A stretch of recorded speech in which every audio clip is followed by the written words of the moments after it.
साथ संगत जी, प्यार से कहना जी, धन निरंकार जी। साथ संगत जी, एक ही क्लास के दो बच्चे काफ़ी समय से बिछड़े हुए थे। एक दिन अचानक ऐसे मोड़ पे दोनों मिल जाते हैं। साथ संगत जी, जब दोनों मिले तो दोनों आश्चर्यचकित हो गए। एक सम्राट बन गया था और एक भिखारी बन गया था। साथ संगत जी, दोनों कुछ क्षण हालचाल किए। जो राजा था उसने बोला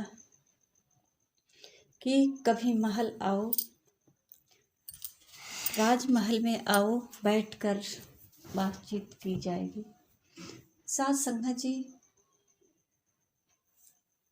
जो भिखारी था अपने दोस्त जो सम्राट है उसके घर मिलने के लिए जा रहा था। तब तक साथ संगत जी, रास्ते में किसी ने बोला कि तुम जा रहे हो उससे मिलने, वो तुम्हें नीचा दिखाना चाहता था, तुम्हें अपना साम्राज्य दिखाना चाहता है कि देखो मैं कितना बड़ा आदमी हूँ, इसलिए तुमको बुलाया है। साथ संगत जी, इसके दिलो दिमाग में ये बात घर कर गया और इसने पूरे अपने पाँव में कीचड़ लगा लिया। साथ संगत जी, जब राजमहल में पहुंचा, सब जगह पूरे राजमहल में दीप जल रहा है, सजा हुआ है और एक एक सीढ़ियों पे हीरे जड़ा है। सब जगह हीरे ही हीरा है, दीप जल रहा है। इतनी स्वागत की तैयारी। मेरा दोस्त जो आ रहा है, बरसों का बिछड़ा हुआ। साथ संगत जी, जब ये राजमहल में पहुंचा और सीढ़ियों पे चलने लगा तो जब इसका दोस्त देखा सम्राट, तो कहा कि कोई बारिश भी नहीं हुई है, दूर तक कहीं राह में कीचड़ भी नहीं दिख रहा है, इसके पाँवों में इतना कीचड़। हंसने लगा। पर साथ संगत जी कुछ बोला नहीं। अंदर कमरे में जा कर के पूछा कि कहीं बारिश भी नहीं हुई है और दूर तक कहीं कीचड़ भी नहीं दिख रहा है, तुम्हारे पाँव में इतना कीचड़ घुटने तक लगा है। तो फकीर बोला कि तुम्हें क्या लगा कि तुम अपनी साम्राज्य दिखा करके मुझे नीचा दिखाए? तुम साम्राज्य हो तो मैं भी भिखारी हूँ, मैं भी पहुँचा हुआ भिखारी हूँ। साथ संगत जी, दोनों एक दूसरे के गले मिलते हैं और हंसते हैं कि न तू कहीं पहुँचा न मैं कहीं पहुँचा।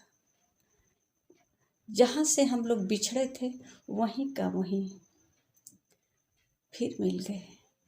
साथ संगत जी, दोनों एक साथ पढ़ते तो थे पर दोनों में हमेशा अहम का भाव बना हुआ था।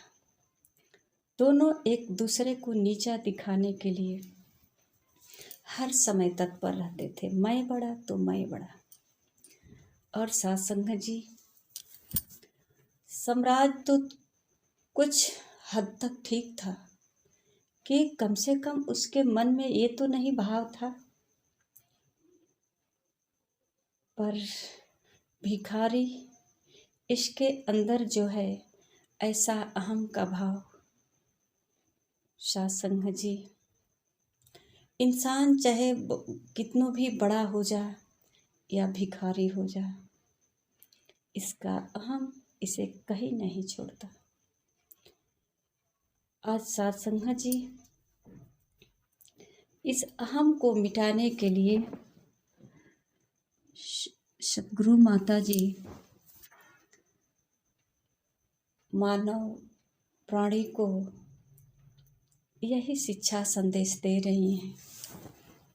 शहंशाह जी भी अपनी बाणी में फरमाए हैं, गुरु कृपा से यदि तू अपने मन का मान मिटाएगा, कहे अवतार हो पावन ऊंचा, अहम का रोग गंवाएगा।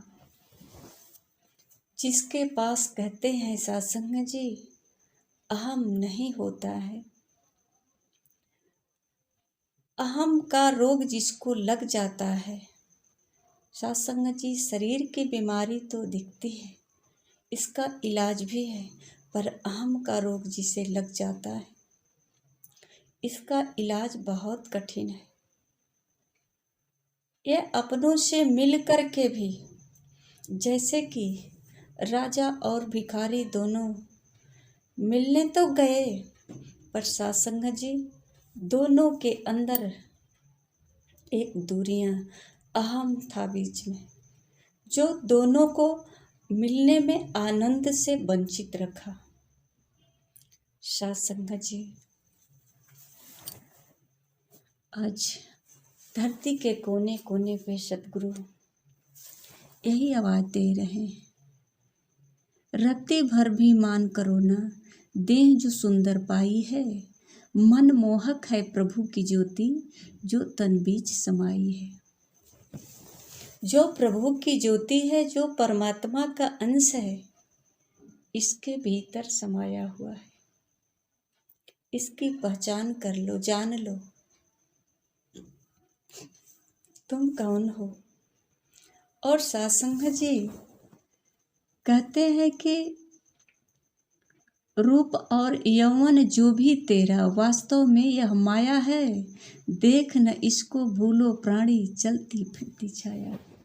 ये एक छाया की तरह है भी, सबको पता है, सब अपनी आंखों से देख रहे हैं।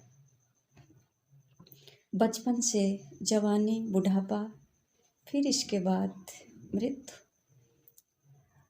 फिर भी सत्संग जी ये अहम का जो रोग है, अहंकार का जो रोग है, ये कभी मिटने का नाम नहीं लेता। शरीर मिट जाता, पर यह हम ज्यों का त्यों रहता है। सत्संग जी ये परमात्मा का दिया हुआ शरीर है, ये सुंदर है, यावत सुंदर है, जैसा भी है। अगर बदसूरत है तो परमात्मा ने ही तो बनाया है। इसमें किसी को हम नीचा भी नहीं दिखा सकते, न हम अपने आप को अहंकार चढ़ा सकते, क्योंकि ये अहंकार ऐसी बीमारी है जो मानव को आनंद से भी वंचित रखता है, सुख से, और अपनों से भी वंचित रखता है।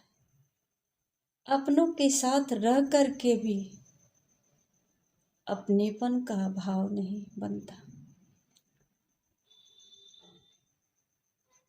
अपनों के दर्द को महसूस नहीं कर पाते। और यही हमारे लिए अखंडता और दूरियां है। सत्संग जी बाबा जी अक्सर विचार में कहा करते हैं कि सत्संग जी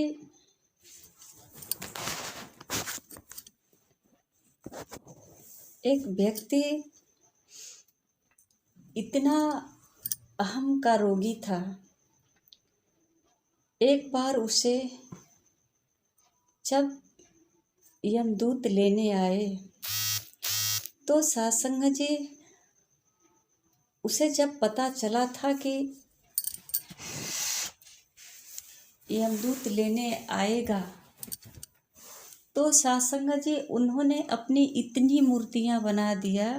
वो कलाकार था, मूर्तिकार था, तो सत्संग जी अपने शकल का हूबहू ऐसा मूर्ति बनाया कि सत्संग जी एकदम चेहरा का झुर्रियाँ वगैरह, आँख नाक नक्शा भौवा जैसा भी था वैसा ही दर्जनों मूर्तियाँ बनाकर खड़ा कर दिया और कुछ क्षण के लिए अपनी सांसें रोक करके उसी में खड़ा हो गया। सत्संग जी जब दूत आया तो देखा तो हैरान हो गया कि इतनी सारी एक शकल सूरत के इसमें से किसको ले जाएं? अगर इसमें से किसी को उठा लेता हूँ और समय से पहले तो वहाँ हमारा पेशी होगा। इस भय से वो सोचा दूत की चलो फिर चलते हैं, कभी बाद में आ जाऊँगा। तब तक दूसरा बोला कि वाह क्या बात है, इतनी सारी मूर्तियाँ जो बनाया है। पर सत्संग जी उसने इस मूर्ति में ऐसा लेकिन निकाला कि वो तुरंत जो है मूर्ति में से अपना सांस रोक कर खड़ा था, पर तुरंत जो है बोला, कौन आया है मेरी कमी निकालने वाला? मैं इतने दिनों से मूर्ति बनाता आया हूँ, मैं परफेक्ट हूँ, मूर्ति बनाने में कोई आज तक मुझे कमी नहीं निकाला। कौन है जो मेरी कला में कमी निकाल दिया? तो सत्संग जी तुरंत दूत ने बोला कि आओ, मैं तुझे ही ढूंढ रहा था, तेरी ही जरूरत है। तो सत्संग जी उसका अहंकार, उसका अहम ने अपने स्थान पे पहुंचा दिया, मृत्यु के गाल में पहुंचा दिया। सत्संग जी अक्सर जो है उदाहरण देकर संत महापुरुष यही समझाने की कोशिश करते हैं। अगर उसे इसका गम नहीं होता कि चलो हमको तो आज बचना है, कमी निकाल रहा है निकालने दो, तो बच जाता। पर सत्संग जी उसे लगा कि मेरी बेइज्जती हो रही है, मेरी कमियां निकाली जा रही है, मैं इतना परफेक्ट हूँ, इतना अच्छा कलाकार हूँ और इसमें कमी कौन निकालने वाला आ गया, कौन है? तो सत्संग जी इस तरह का जो है अहम का उदाहरण दे करके संत महापुरुष हमेशा सद्गुरु इशारा किए कि अहम ये हमारे लिए ही हानिकारक है। और सत्संग जी अहम का रोग जो है ऐसा है जो नदी में नहाने से या तीर्थ व्रत करने से कभी दूर नहीं हो सकता। इसके लिए तो सत्संग जी हमें स्वयं की पहचान करनी पड़ेगी। मैं कौन हूँ? क्या सुंदर जो शरीर है मेरा, ये कौन बनाया है? क्या मैं हूँ? मैं स्वयं को बनाया हूँ या किसी और ने बनाया है? अगर किसी और ने बनाया है तो इस पर उसी का हक है। ये चाहे तो इसको जिस तरह ढालना चाहे ढाल सकता है। वैसे संसार जी इसके बारे में कहे हैं, रूप और यौवन जो भी तेरा वास्तव में यह माया है, देख न इसको भूलो प्राणी चलती फिरती छाया है। इसको कहते हैं और सच है कि ये चलते चलते पता भी नहीं चलता कब इसमें बदलाव आ जाता है, कब बचपन से जवानी आ जाती, बुढ़ापा आ जाता और सत्संग जी एक दिन इस संसार से विदा होना पड़ता है, इस शरीर का त्याग करना पड़ता है। तो सत्संग जी इसी को समझाते हैं कि ये शरीर जो मिला है इसे परमात्मा का अमानत समझ करके इसका ये साधन है, इसे सदुपयोग करो, इसको अपने कर्म जिसको हम कहते हैं पूजा कर्म में ढालो। इससे क्या कर्म करना है जानो और करो। सत्संग जी कहते हैं कि इस ये शरीर जो है हमारे लिए संसार में क्यों मिला है। महापुरुष पहले भी बताए हैं कि साधन धाम मोक्ष कर द्वारा, ये साधन धाम है, ये इसे मोक्ष का द्वार कहते हैं कि इसे मानव जीवन से ही मोक्ष प्राप्त कर सकते हैं। तो सत्संग जी हमें जो मिला है मानव शरीर, इसे माटी का खिलौना भी कहते हैं, इसे माया भी कहते हैं। तो सत्संग जी भजन वगैरह में भी गाते हैं कि माटी का खिलौना माटी में मिल जाएगा। तो ये माटी का शरीर है जो 5 तत्वों से बना है, इसको तो सत्संग जी परिवर्तन में जाना ही है। आइए सत्संग जी, हम जो हमारे अंदर जो भाव है अपने पराये का, इस तरह का भाव कैसे मिटेगा सत्संग जी, जब तक हम सतगुरु के चरणों में नहीं आएंगे। ये भाव सत्संग जी जिस तरह से हमको शरीर को स्वच्छ रखने के लिए पानी से नहाना आवश्यक है, उसी प्रकार सत्संग जी मन को स्वच्छ रखने के लिए, मन को शुद्ध और साफ रखने के लिए सत्संग की ज़रूरत होती है। कहते हैं बिन सत्संग विवेक न होई। सत्संग जी बिना सत्संग के ये मन कभी पवित्र नहीं हो सकता है। ये ईश्वर का गुणगान करते करते सत्संग जी ये शरीर का जितना विकार है, अहम का रोग है, ये सब धीरे धीरे धीरे धीरे मिट जाता है और सत्संग जी दैवी गुण इसमें भर जाता है, जो सत्संग जी संतों के प्रभाव से होता है। तो आइए सत्संग जी हम अपने मानव जीवन का कल्याण करें, संतों का संग करें, संतों के चरणों में आकर के अपने अहम के रोग को मिटा करके अपने अंदर प्यार और नम्रता, अपने अंदर मिलवर्तन का भाव रख करके अपने जीवन को सुखमय करें, आनंद प्राप्त करें। सत्संग जी यह मानव जीवन को सहज बनाए और सत्संग जी कहते हैं कि अपना मानव जीवन का उद्देश्य भी पूरा करें। सत्संग जी प्यार से कहना जी, धन्य निरंकार जी।